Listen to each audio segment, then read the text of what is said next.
दोस्तों, जब पांडवों में सबसे बड़े पुत्र युधिष्ठिर को तत्कालीन राजा धृतराष्ट्र के द्वारा हस्तिनापुर की गद्दी पर बिठाया गया तो भगवान कृष्ण इस समारोह में भाग लेने के लिए महल में पहुंचे।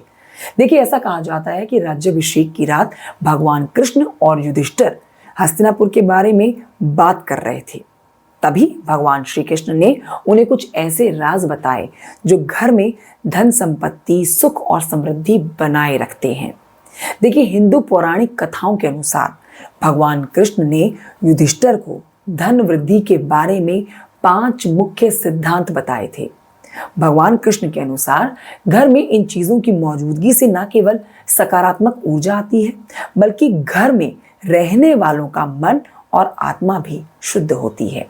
भगवान श्री कृष्ण ने युधिष्ठिर को एकादशी व्रत के बारे में बताते हुए घर में जल, गाय का घी, चंदन, शहद और वीणा रखने के लिए कहा था, जो कि घर में सकारात्मक ऊर्जा लेकर आते हैं। आज की जानकारी बहुत ही काम की है, वीडियो को अंत तक जरूर देखिएगा।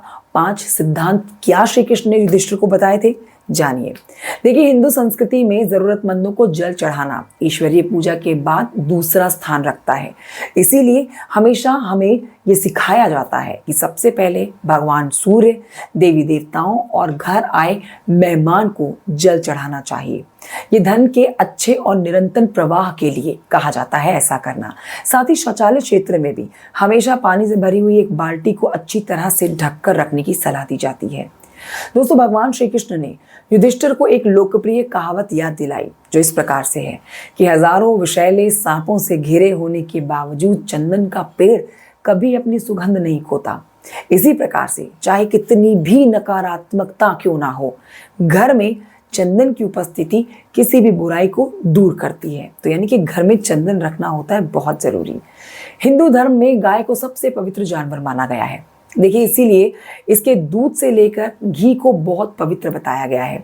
धार्मिक रूप से घर के अंदर पूजा स्थान पर देवी देवताओं को घी का दीपक चढ़ाना सम्मानजनक भक्ति का कार्य माना जाता है।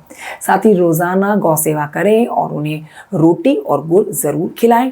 ये भी बहुत ही बड़ा दान होता है।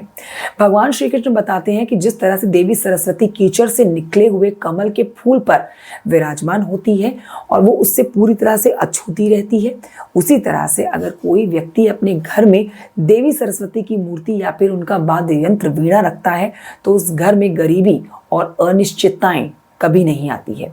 हमेशा गरीबी उस घर से दूर रहती है। भगवान श्री कृष्ण के अनुसार शहद एक ऐसा शुद्ध तत्व है जो न केवल मनुष्य की आत्मा को शुद्ध करता है, बल्कि घर की आभा को भी शुद्ध करता है।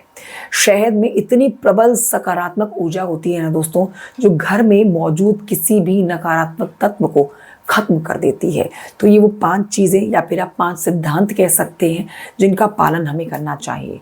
हमारे घर में ये चीज़ें होनी चाहिए। ये चीज़ें हमारे घर में होंगी तो हमारे घर में सकारात्मक ऊर्जा का संचार होगा, साथ ही नकारात्मक ऊर्जा हमारे घर से कोसों दूर चली जाएगी। ये बहुत ही सुंदर सी जानकारी श्री कृष्ण के भक्तों के लिए। कमेंट करके जरूर बताइएगा जानकारी कैसी लगी। आप वीडियो लाइक कर सकते हैं, चैनल को सब्सक्राइब भी कर सकते हैं।